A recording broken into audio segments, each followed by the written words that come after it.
Chapter 8, Vital Villages, Thriving Towns. Iron Tools and Agriculture. We often take the use of iron for granted today. Things made of iron and steel are a part of our daily lives.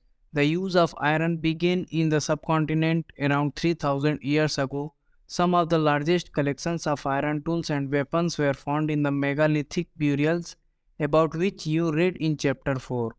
Around 2500 years ago, there is evidence for the growing use of iron tools. These included axes for clearing forests and the iron plowshare. As we had seen, the plowshare was useful for increasing agricultural production. Other steps to increase productions, irrigation. The kings and kingdoms you have been reading about could not have existed without the support of flourishing villages, while new tools and the system of transplantation increased production. Irrigation was also used. Irrigation works that were built during this time included canal wells, tanks, and artificial lakes. Who lived in the villages? There were at least three different kinds of people living in the most villages in the southern and northern part of the subcontinent. In the Tamil region, large landowners were known as Velalar, ordinary ploughmen were known as Ujavar, and landless laborers, including slaves, were known as Kadaisiyar and Adimai. In the northern part of the country, the village headman was known as the Grama Bhojika. Usually, men from the same family held the position for generation. In other words, the posts were hereditary. The Grama Bhojika was often the largest landowner. Generally, he had slaves and hired workers to cultivate the land. Besides, as he was powerful, the king often used him to collect taxes from the village. He also functioned as a judge and sometimes as a policeman. Apart from the Grama Bhojika, there were other independent farmers known as Grihapatis, most of whom were smaller landowners, and then there were men and women such as the Dasa Karmakara who did not own land and had to earn a living working on the fields owned by others. In most villages, there were also some craftspersons such as the blacksmith, potter, carpenter, and weavers. The early Tamil composition. Some of the earliest works in Tamil known as Sangam literature were composed about 2300 years ago. These texts were called Sangam because they were supposed to have been composed and compiled in assemblies known as Sangams of poets that were held in the city of Madurai. The Tamil terms mentioned above are found in Sangam literature. Finding out about cities, stories, travelers, sculpture, and archaeology. You may have heard of the Jatakas. These were stories that were probably composed by ordinary people and then written down and preserved by Buddhist monks. Here is part of a Jataka story which tells us how a poor man gradually became rich. The clever poor man. Once upon a time, there was a clever, poor young man who lived in a city. His only resource was a dead rat. He started off by selling it for a coin to a hotel for their cat. Then one day there was a storm. The king's garden was littered with branches and leaves, and the gardener was at a loss as to how to clear the mess. The young man offered to clean the garden if he could keep the wood and leaves. The gardener agreed at once.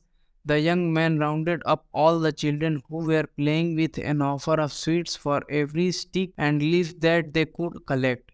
In no time, every scrap had been neatly piled near the entrance. Just then, the king's potter was on the lookout for fuel with which to bake his pots, so he took the whole lot and paid the young man for it. Our young man now thought of another plan. He carried a jar full of water to the city gate and offered water to 500 grass cutters. They were pleased and said, "You have done us a good turn. Tell us, what can we do for you?" He replied, "I will let you know when I need your help." He then made friends with a trader. One day the trader told him, "Tomorrow a horse dealer is coming to town with 500 horses." Hearing this, our young man went back to the grass cutters. He said, "Please give me a bundle of grass each, and don't sell your grass till mine is sold." They agreed and gave him 500 bundles of grass. When the horse dealer could not buy grass anywhere else, he purchased the young man's grass for 1,000 coins. We can use other kinds of evidences to find out about life in some of these early cities. Sculpture carved scenes depicting people's lives in towns and villages as well as in the forest. Many of these sculptures were used to decorate railings, pillars, and gateways of buildings that were visited by people. Many of the cities that developed from about 2500 years ago were capitals of the Mahajanpadas that you learned about in Chapter 5.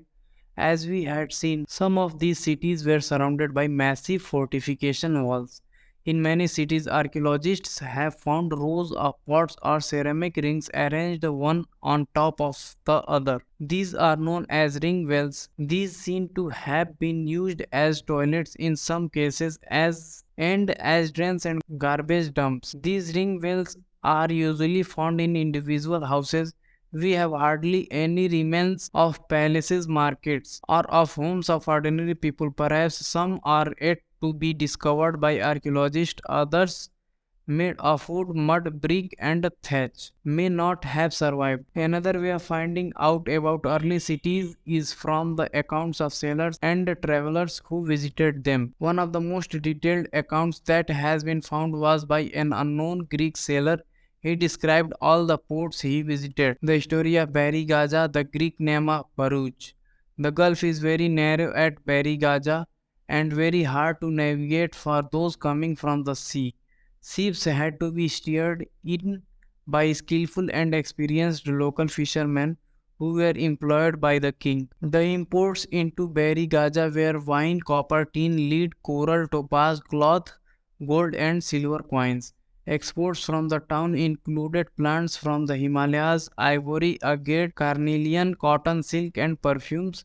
Special gifts were brought by merchants for the king. These included vessels of silver, singing boys, beautiful women, fine wines, and fine clothes. Coins. You may have noticed how wealth is measured in terms of coin in the story on page 82.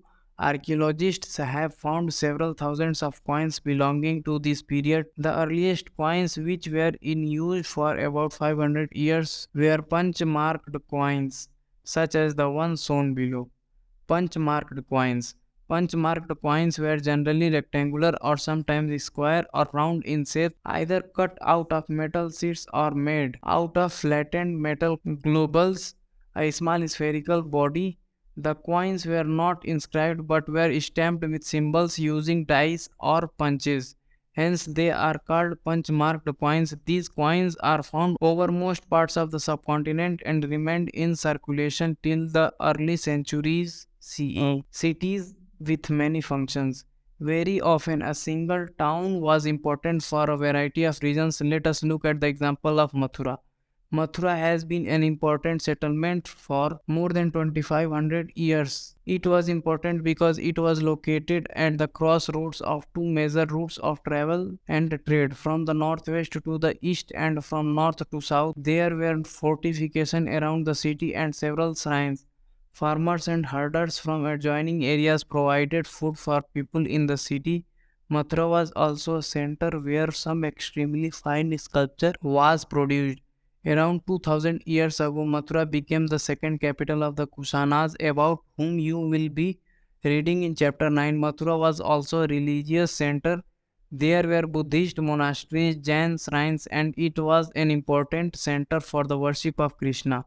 Several inscriptions on surface such as stone slabs and statues have been found in Mathura. Generally, these are short inscriptions recording gifts made by men and sometimes women to monasteries and shrines.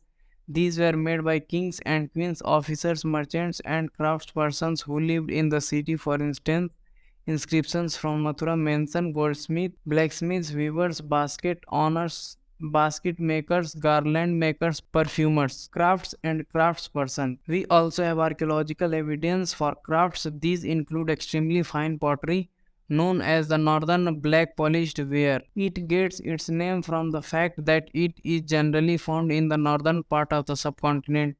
Remember that the archaeological evidence for many crafts may not have survived. We know from text that the manufacture of cloth was important. There were famous centers such as Varanasi in the north and Madurai in the south. Both men and women worked in these centers. Many craftspersons and merchants now formed associations known as Shrenis. These Shrenis of craftspersons provided training, procured raw material, and distributed the finished product. Then Shrenis of merchants organized the trade. Shrenis also served as banks where rich men and women deposited money. This was invested and part of the interest was returned or used to support religious institutions such as monasteries. Rules for spinning and weaving. These rules are from the Arthashastra mentioned in chapter 7. They described how spinning and weaving could be done in workshops under the supervision of a special official. Widows, young women who are differently abled, nuns, mothers of courtesans, retired women, servants of the king, women who have retired from service in temple may be used for processing wool, bark, cotton, hemp, and flax. They should be paid according to the quality and quantity of work. Women who are not permitted to leave their homes can send maid servants to bring the raw material from the superintendent and take the finished work back to him. Women who can visit the workshop should go at dawn to give their work and receive their wages. There should be enough light to examine the work. In case the superintendent looks at the woman or talks about anything other than the work, he should be punished. If a woman does not complete her work, she will have to pay a fine and her thumbs can be cut off. A closer look Arikamedu. Find Arikamedu on map 7 and read the box on Rome on page 88 between 2200s and 1900 years ago. Arikamedu was a coastal settlement where ships unloaded goods from distant lands. A massive brick structure which may have been a warehouse was found at the site.